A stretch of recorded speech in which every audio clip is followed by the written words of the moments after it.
Good morning student, myself Mohammad Arshad और हम cell the unit of life पढ़ रहे हैं। Chapter cell the unit of life. तो नेक्स्ट टॉपिक हम पढ़ने जा रहे हैं, लेकिन उससे पहले नेक्स्ट टॉपिक पढ़ने से पहले हम एक छोटा सा क्विक रिवीजन करेंगे कि हमने सेल के अंदर क्या क्या पढ़ा है और क्या क्या देखा है, क्या डिस्कवरी वगैरह जो हमने पढ़ी है उसका एक बार हम छोटा सा फटाफट रिवीजन करते हैं। तो आइए शुरू करते हैं। सबसे पहले तो हमने पढ़ा गया है सेल के बारे में क्या पढ़ा है। तो सेल के बारे में हमने क्या पढ़ा है, इसमें पढ़ा है कि हमने functional and structural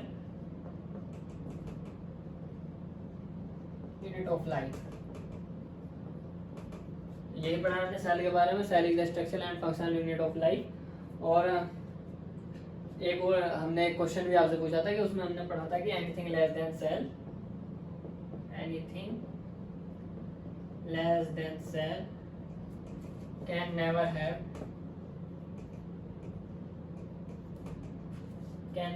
independent existence.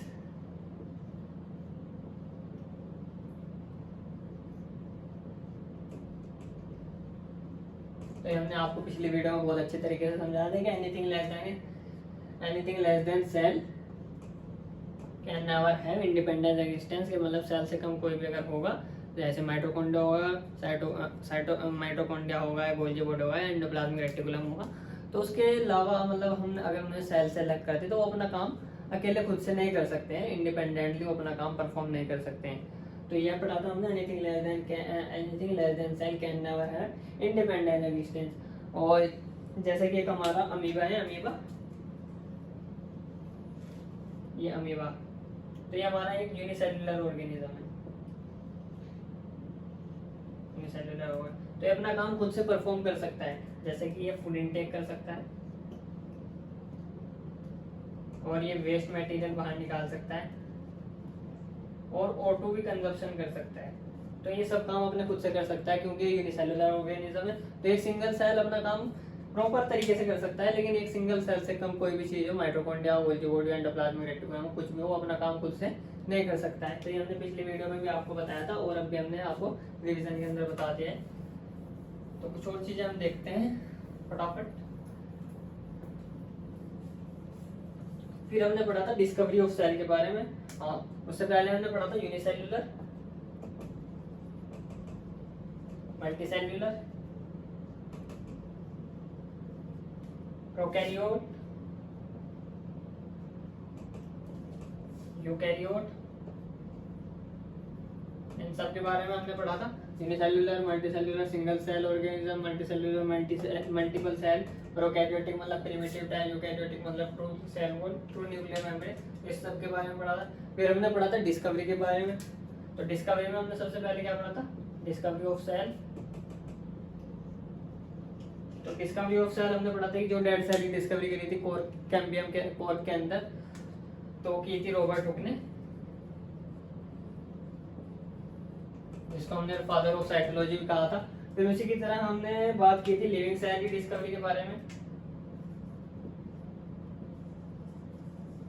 Living cell की डिस्कवरी की थी हमारी एंटोन वॉन लीeuwenhoek ने, एंटोन वॉन लीeuwenhoek।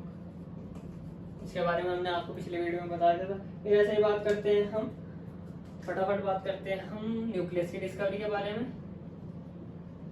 न्यूक्लियस की डिस्कवरी की थी रॉबर्ट ब्राउन ने 1831। तो ये हमने पढ़ा था पिछले कुछ 2-3 लेक्चरों में, हमने ये सब बेसिक इंट्रोडक्शन पढ़ा था। और एक एनसीईआरटी के अंदर एक वर्ड लिखा हुआ है इनएनिमेट,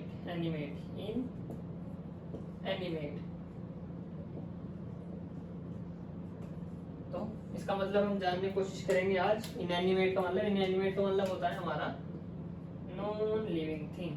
क्या? Non living thing. तो ये हमारा नॉन लिविंग थिंग इनएनिमेट का मतलब है, क्योंकि इसके अंदर नो सेल प्रेजेंट। तो ये हमारा इनएनिमेट का मतलब है। एनसीईआरटी की लाइन लिखी हुई थी इनएनिमेट के करके, तो उसमें नॉन लिविंग थिंग। फिर अब बात करते हैं सेल। तो हमें पता है कि सेल का इवोल्यूशन जो हुआ वाटर के अंदर हुआ। ये हमारा वाटर, तो सेल का जो हमारा इवोल्यूशन हुआ था वो वाटर के अंदर हुआ था, तो इसलिए इसकी मेम्ब्रेन को हमने, जो प्लाज्मा मेम्ब्रेन है, इसको हमने, मतलब इसको हमने नहीं, सॉरी, नेचर ने इसको लिपिड की बनाई। लिपिड की क्यों बनाई, अब हम बात करते हैं लिपिड की बनाई, क्योंकि लिपिड है हमारा हाइड्रोफोबिक।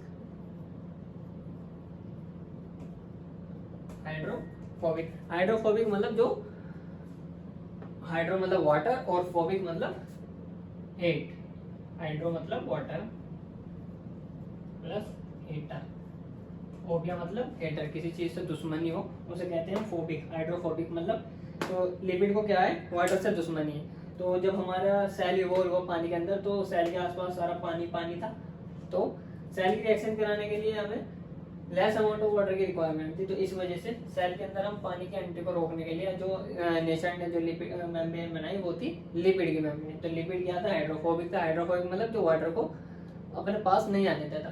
तो जब लिपिड के पास वाटर आया तो इसने इसको रिपेल किया, और रिपेल करने का मतलब वाटर इसके अंदर एंटर नहीं हो पाया,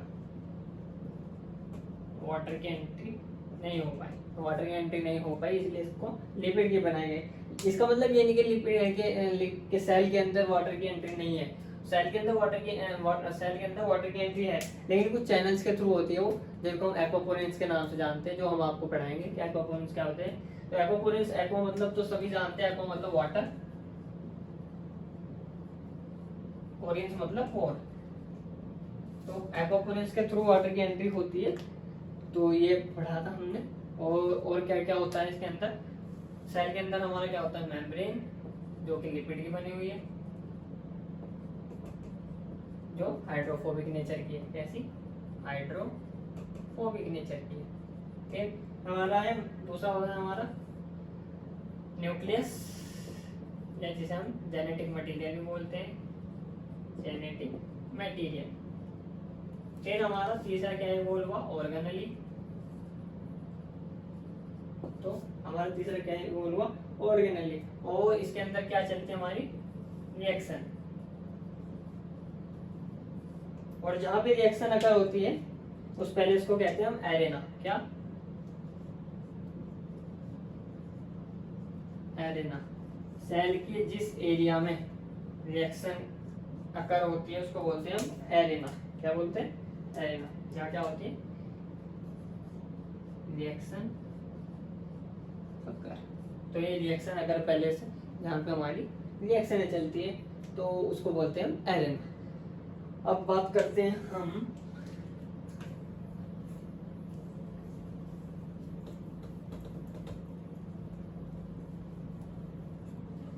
फर्स्ट जेनेटिक मटेरियल की। फर्स्ट जेनेटिक मटेरियल,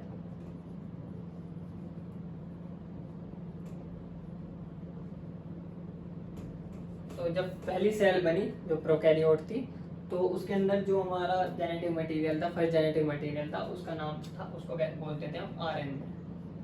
तो आरएनए जेनेटिक मटेरियल था। आरएनए फुल फॉर्म सभी जानते हैं, राइबो न्यूक्लिक एसिड। क्या, राइबो न्यूक्लिक एसिड। तो फर्स्ट जो हमारा जेनेटिक मटेरियल था, जिसको हम एनसीईआरटी में पढ़ेंगे, जब आरएनए वर्ल्ड के बारे में हम पढ़ेंगे तो उसके अंदर हम पूरा आरएनए के बारे में अच्छे से पढ़ेंगे। तो अभी हमें पता होना चाहिए कि फर्स्ट जेनेटिक मटेरियल हमारा आरएनए। तो RNA full form ribonucleic acid. फिर first living genetic material, first genetic material in living cell. तो लिविंग सेल के अंदर जो हमारा फर्स्ट जेनेटिक मटेरियल था वो आप सभी जानते हैं, डीएनए। क्या था, डीएनए। और डीएनए की फुल फॉर्म सभी जानते हैं, डीऑक्सी राइबो न्यूक्लिक एसिड। क्या, डी से डीऑक्सी राइबो न्यूक्लिक एसिड। तो ये हमें पता होना चाहिए। फर्स्ट जेनेटिक मटेरियल हमारा था आरएनए, जो जिसके फुल फॉर्म है ribonucleic acid. First genetic material हम लिविंग के अंदर था हमारा डीएनए, जो डीऑक्सी राइबोन्यूक्लिक एसिड के नाम से हम जानते हैं।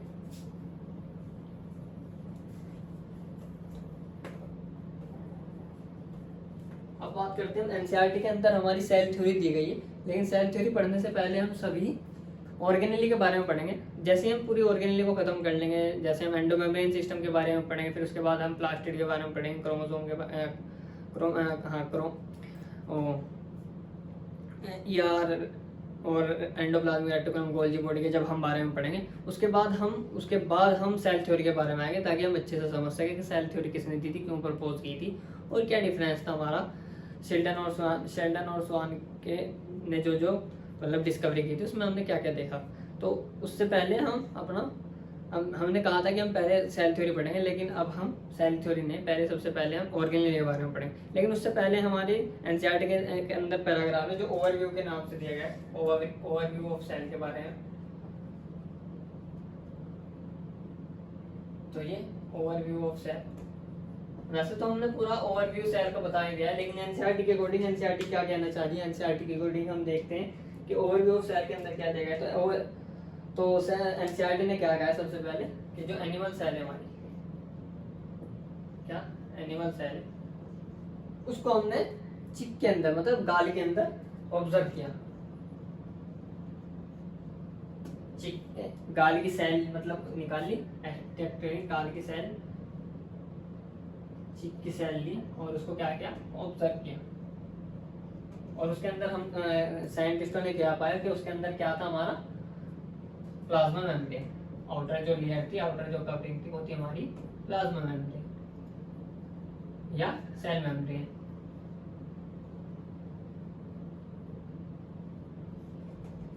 तो क्या देखा, एनिमल सेल थी, एनिमल सेल की जो चिक की सेल, गाल की सेल थी, उसको ऑब्जर्व किया, ऑब्जर्व करके देखा कि जो आउटर कवरिंग थी, जो सेल की आउटर कवरिंग थी वो हमारी प्लाज्मा मेम्ब्रेन थी या सेल मेम्ब्रेन जिसको हम बोलते हैं। फिर ऐसे ही बात करें हम प्लांट सेल की,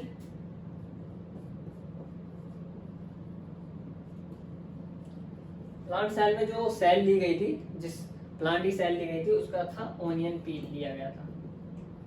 ओनियन पील मतलब जो हमारी प्याज होती है, ओनियन, उसका छिलका लिया गया, उसके अंदर हमने जो सेल ऑब्जर्व की, मतलब साइंटिस्टों ने जो सेल ऑब्जर्व की, तो जब उसकी आउटर कवरिंग को देखा गया तो उसका नाम दिया गया सेल वॉल। तो ये एनिमल सेल की अगर हम बात करें तो उसमें प्लाज्मा मेम्ब्रेन को सीन किया, ऑब्जर्व किया। प्लांट सेल की अगर हम बात करें उसके अंदर सेल वॉल को ऑब्जर्व किया। फिर हम बात करते हैं अकॉर्डिंग टू एनसीईआरटी, अगर हम बात करते हैं कि plant cell and animal cell,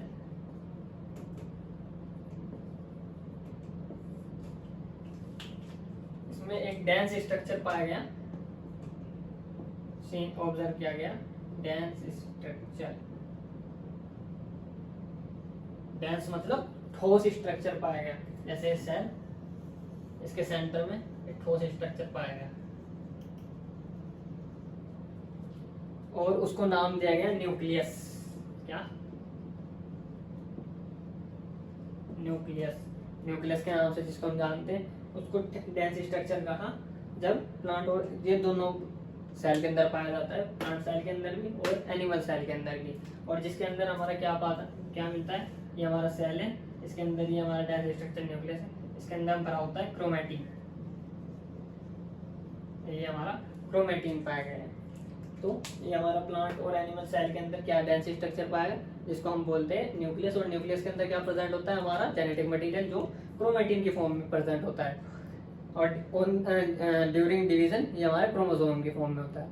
तो ये हमारा पाया गया। फिर ऐसे ही एनसीईआरटी जो बात कर रही है, एनसीईआरटी के अकॉर्डिंग अगर हम बात करें प्रोकैरियोट और यूकैरियोट के बारे में, इससे पहले हम आपको बता ही चुके हैं कि प्रोकैरियोट सेल क्या होती है, यूकैरियोट सेल क्या होती है, लेकिन एक बार हम एनसीईआरटी के अकॉर्डिंग देख लेते हैं कि प्रोकैरियोट सेल और यूकैरियोट सेल के बारे में एनसीईआरटी क्या कह रही है। तो प्रोकैरियोट सेल के अंदर जो हमने पढ़ा था कि प्रोकैरियोट सेल के अंदर वेल डिफाइंड न्यूक्लियस नहीं होता है, तो वही एनसीईआरटी कहना चाह रही है, प्रोकैरियोट के अंदर not present well defined nucleus, well defined nucleus. और यूकैरियोट की अगर हम बात करें, यूकैरियोटिक के बाद अगर हम बात करें, यूकैरियोट के अंदर वेल डिफाइंड न्यूक्लियस प्रेजेंट होता है।